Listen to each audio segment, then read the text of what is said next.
Assalamualaikum students, hope you are all well. As in previous lectures we have discussed in detail about many bones of upper limb that were clavicle, scapula and humerus. In today's lecture we will discuss about radius. Radius is on the lateral side of forearm. अब हमारी four arm कौन सी होती है ये, जबकि ये हमारी arm थी। आज हम लोगों ने पढ़नी है फोर आर्म की बोन जो कि है रेडियस, जो कि हमारी फोर आर्म की लेटरल साइड पर होती है। तो जो खड़ा होने की प्रॉपर पोजीशन है वो कुछ इस तरह से है, इस तरह से। मतलब जो हमारे थंब है वो आउटवर्ड्स होते हैं, जो हमारी फिंगर्स होती हैं वो इनवर्ड होते हैं। तो ये प्रॉपर पोजीशन है हमारे खड़े होने की। तो जो हमारी रेडियल बोन है वो हमारी थंब साइड पर आ रही होती है, मतलब कि हमारी बॉडी से लेटरल साइड पर आ रही होती है, डिस्टल साइड पर आ रही होती है। Proximally it articulates with both capitulum of radius and brachial notch of ulna. अब प्रोक्सिमली किस तरह से, जैसे कि फॉर एग्जांपल ये हमारी रेडियल बोन है, ठीक है। तो इसका कौन सा एंड प्रोक्सिमल होगा, ये वाला एंड इसका प्रोक्सिमल होगा, लेकिन ये एंड इसका कौन सा होगा, डिस्टल होगा, क्योंकि ये हमारी बॉडी से अवे है और प्रोक्सिमल ये हमारी बॉडी के करीब है। तो यहाँ पे हमारे पास कैपिटुलम आ रहा होता है और एक साइड में हमारे पास ट्रोकियल नोच ऑफ अल्ना आ रही होती है, जिसके साथ ये आर्टिकुलेट कर रही होती है। Distally it articulates with ulna and sigmoid and lunate bones in wrist. अब हम लोगों ने कहा डिस्टली कहाँ पे आर्टिकुलेट कर रही होगी, हमारे अल्ना के हेड के साथ। यहाँ पर हमारे यहाँ पे कार्पल बोन्स होती हैं जो कि है सिग्मॉइड और ल्यूनेट बोन्स, इनके साथ यहाँ पर ये डिस्टली तौर पर आर्टिकुलेट कर रही होती है। अगर हम लोग डायग्रामेटिकली समझें तो ये हमारी इस तरह से आ रही है ह्यूमरस। यहाँ पे हमारे पास है कैपिटुलम और ये है ट्रोकियल नोच ऑफ अल्ना, जो कि स्लाइटली लॉन्गर होती है, जो मैंने बताया था ऑलमोस्ट 6 mm लॉन्ग होती है। अब यहाँ पर हमारा जो होगा रेडियस होगा वो आर्टिकुलेट कर रहा होगा, ये हमारे पास आ जाएगी इसकी प्रोक्सिमल साइड।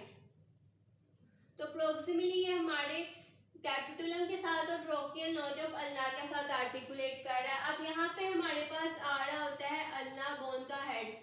तो डिस्टली देखा जाए तो ये हमारे अल्नर बोन के साथ, और यहाँ पे हमारे पास सिग्मॉइड और ल्यूनेट बोन होता है जिसके साथ ये डिस्टली आर्टिकुलेट कर रहा होता है। अब रेडियस में हमने डिस्कस करना है अपर एंड को, बॉडी और शेफ्ट को और लोअर एंड को। सबसे पहले देख लेते हैं अपर एंड ऑफ रेडियस को। इसमें सबसे पहले हमारे पास आ रहा है हेड। जो हेड है ये राउंड और प्रोक्सिमल एंड है हमारे रेडियस का। डायग्रामेटिकली अगर हम लोग समझे तो फॉर एग्जांपल ये इस तरह से हमारी रेडियल बोन आ रही है, तो इसका ये जो हेड होगा वो एक तो राउंड होगा और प्रोक्सिमल साइड पर होगा, मतलब कि हमारे मिड पॉइंट के करीब होगा यहाँ पर। अब इसकी जो प्रोक्सिमल सरफेस होती है वो आर्टिकुलेट कर रही होती है कैपिटुलम ऑफ रेडियस के साथ और ट्रोकियल नोच ऑफ अल्ना के साथ।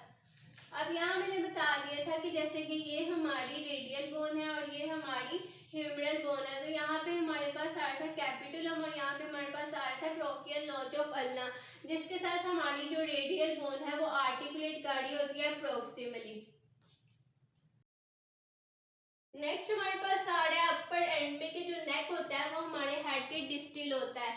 अब यहाँ पे हमारे पास इस तरह से नेक आ रहा होता है, ये हमारे पास था हेड और यहाँ पे हमारे पास आ रहा होता है नेक, जो कि हमारे हेड से थोड़ा सा दूर होता है, डिस्टल पोजीशन पर होता है।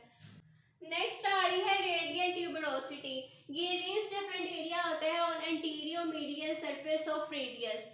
अब जैसे कि मीडियल साइड कौन सी होगी, ये वाली साइड होगी, ठीक है। तो इस साइड पर जैसे कि हमारी ये मीडियल साइड है, तो इस साइड पर हमारे पास इस तरह से एलिवेशन आ रही होती है जिसे कहा जाता है रेडियल ट्यूबरोसिटी।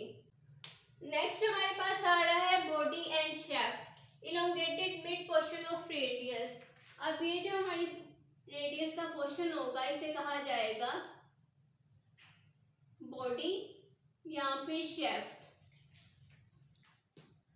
अब मीडियल बॉर्डर जो हमारे शेफ्ट का होता है वहां पे हमारे पास एक शार्प क्रेस्ट आ रही होती है जिसके साथ अटैचमेंट होनी होती है इंटरओसियस मेम्ब्रेन की, जो कि हमारे रेडियल और अल्नर बोन को आपस में अटैच करके रखता है। जैसे कि ये इसका मीडियल बॉर्डर है तो यहाँ पे हमारे पास शार्प क्रेस्ट होगी, जहाँ पे हमारे पास किसकी बाइंडिंग होगी, इंटरओसियस मेम्ब्रेन की, और यहाँ पे हमारे पास अल्नर बोन आ जाएगी। अब जहाँ पर रेडियल और अल्नर बोन ज्वाइन कर दिया उस ज्वाइंट को कहा जाता है रेडियो अल्नर ज्वाइंट। अब अगर ये ज्वाइंट सुपीरियर साइड पर होगा, मतलब कि अपर साइड पर होगा, तो इसे कहा जाएगा सुपीरियर रेडियो अल्नर ज्वाइंट। लेकिन अगर यही ज्वाइंट नीचे वाली साइड पर होगा, इंफीरियर साइड पर होगा, तो इसे कहा जाएगा inferior radio ulnar joint. Next हमारे पास आ रहा है lower and distal projection from lateral distal aspect of radius, जिसे कहा जाता है स्टेलॉइड प्रोसेस। बेसिकली यहाँ पर हमारे पास ये स्टेलॉइड प्रोसेस होता है डिस्टल साइड पर। नेक्स्ट आ रहा है कार्पल आर्टिकुलर सरफेस, जो कि डिस्टल सरफेस होती है रेडियस के लिए और आर्टिकुलेट करी होती है हमारे सिकिफॉइड और ल्यूनेट बोन के साथ। ये हमारा इसका डिस्टल एंड होगा और यहाँ पे हमारे पास क्या आ रही होगी सिकिफॉइड बोन और ल्यूनेट बोन। जो सिकिफॉइड बोन आ रही होती है वो लेटरल वाली साइड पर आ रही होती है, जबकि जो ल्यूनेट बोन है वो हमारे कौन सी साइड पर आ रही होती है मीडियल साइड पर। अब अगर हम लोग इसको डायग्रामेटिकली एक दफा समझे रेडियल बोन को,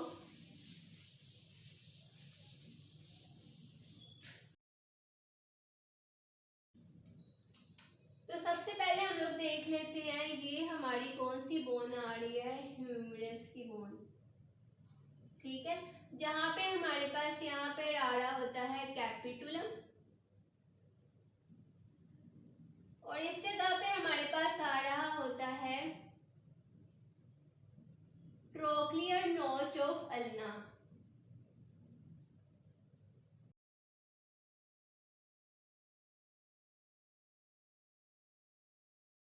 जो कि हमारी ह्यूमरल बोन का हमने हेड बताया था, जो कि हमारे कैपिटुलम के साथ और ट्रोक्लियर नोच के साथ प्रोक्सिमली आर्टिकुलेट कर रहा होता है। इसके बाद हमने कहा था यहाँ पे हमारे पास आ रही होती है नेक, जो कि हमारे हेड से डिस्टल होती है, अवे होती है। इसके अलावा हमने यहाँ पर बताया था हमारे पास इस तरह से एलिवेशन होती है जिसे कहा जाता है रेडियल ट्यूबरोसिटी। नेक्स्ट हमने कहा था ये हमारी क्या चीज होती है, बॉडी, या जिसको हम लोग शेफ्ट भी कह सकते हैं।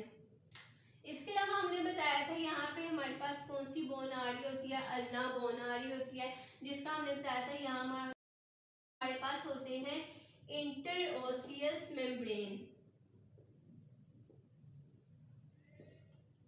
जो कि हमारे रेडियल और अल्नर बोन को आपस में ज्वाइन करके रखती है। अब हमने कहा था कि अगर यहाँ पर हमारी रेडियल और अल्नर बोन ज्वाइन करी होगी सुपीरियर साइड पर, तो इसे कहा जाएगा सुपीरियर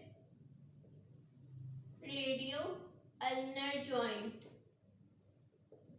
लेकिन अगर हमारी रेडियल बोन और अल्नर बोन इंफीरियर साइड पर, नीचे वाली साइड पर, लोअर साइड पर ज्वाइन करी होगी, तो इसे कहा जाएगा इंफीरियर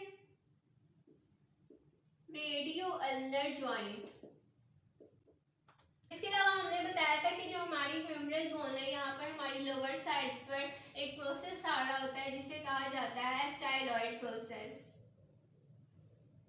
इसके अलावा यहाँ पे हमारे पास सिकिफॉइड और ल्यूनेट बोन आ रही होती है। जो सिकिफॉइड बोन होती है वो लेटरल साइड पर आ रही होती है, जबकि जो हमारी ल्यूनेट बोन होती है वो कौन सी साइड पर आ रही होती है, हमारी रेडियल बोन के मीडियल साइड पर।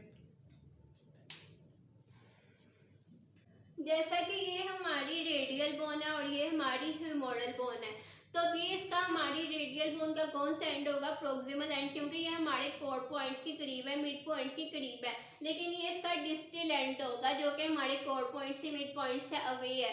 तो इसका जो हमारा हेड है उसे कहा जाएगा प्रोक्सिमल साइड पर है वो, और वो आर्टिकुलेट कर रहा होता है हमारे ह्यूमरस के कैपिटुलम के साथ और ट्रोकियल नोच ऑफ अल्ना के साथ।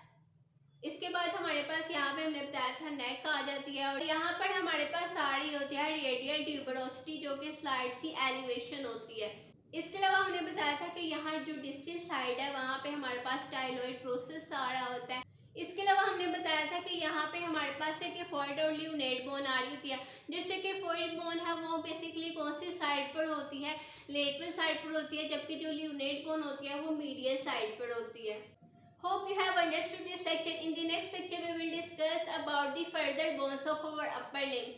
If you have any curious question, you can ask me on Instagram. Instagram link is mentioned in description box. Please like and subscribe to my YouTube channel. Thank you.